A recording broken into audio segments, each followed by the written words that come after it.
जय हिंद। आप देख रहे हैं इंडिया वाइब और मैं हूं शाहनवाज। आज हम बात करेंगे ईरान और इजराइल में हो रही वॉर के बारे में।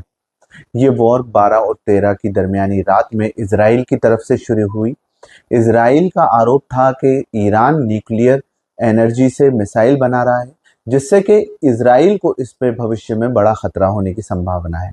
इसी को लेकर कार्रवाई करते हुए इजराइल ने मिसाइल छोड़े, जो कि ईरान के अंदर काफ़ी नुकसान पहुंचा। इससे इजराइल कहीं ना कहीं सोच रहा था कि जैसे गाज़ा को उसने दबा लिया उसी तरह वो ईरान को भी दबा लेगा, लेकिन ईरान ने बिना टाइम गवाए फौरन जवाबी कार्यवाही कर दी।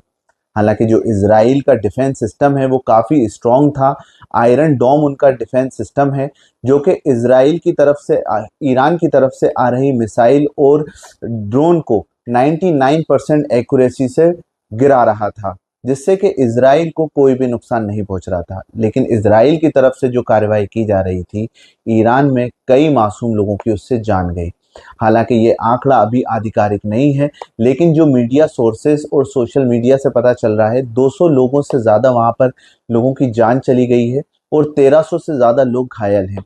अब जब आधिकारिक आंकड़ा सामने आएगा तो पता चलेगा कि ये इससे भी ज़्यादा भयावह है या इससे कम हानि हुई है।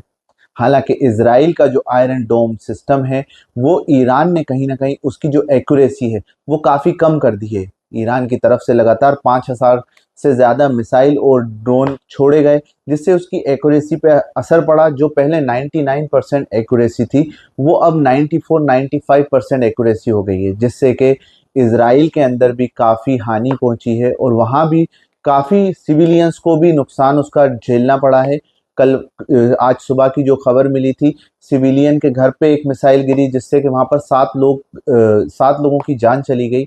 ये वॉर कहीं ना कहीं एक नया रूप लेती दिख रही है। हालांकि कोई भी देश इसके सपोर्ट में खुलकर सामने नहीं आ रहा है, लेकिन अंडरग्राउंड तरीके से अमेरिका इजराइल को सपोर्ट कर रहा है। वहीं ईरान की तरफ भी कुछ देश हैं जो कि खुल के सामने नहीं आ रहा है, लेकिन उसको सपोर्ट कर रहे हैं।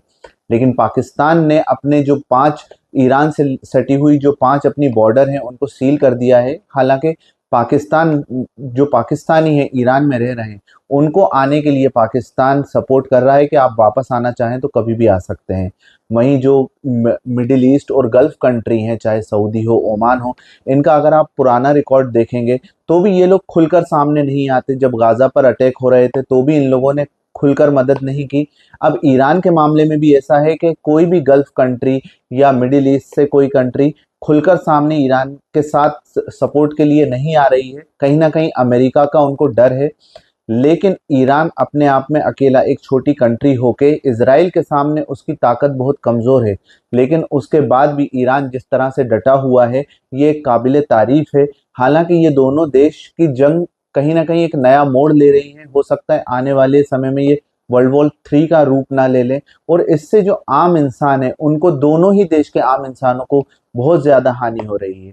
और अभी हाल ही में G7 कनाडा में स्टार्ट हो रहा है, जिसमें कई देश के लोग आएंगे। इंडिया से प्रधानमंत्री मोदी भी जाएंगे। तो सभी की नज़रें वो G7 पर भी हैं कि सारे देश के जो लीडर्स हैं, प्राइम लीडर्स हैं, वो ईरान और इजराइल का जो कॉन्फ्लिक्ट है उसको कम करने के लिए क्या कदम उठाते हैं, इन दोनों देशों में समझौता करवाने के लिए क्या वो लोग मेहनत करते हैं, ये भी एक बड़ा सवाल है। और सबकी नज़रें G7 पर भी टिकी हुई हैं। हालांकि इस मामले में ये जो कॉन्फ्लिक्ट चल रहा है इस पर हमारी नज़र लगातार बनी हुई है।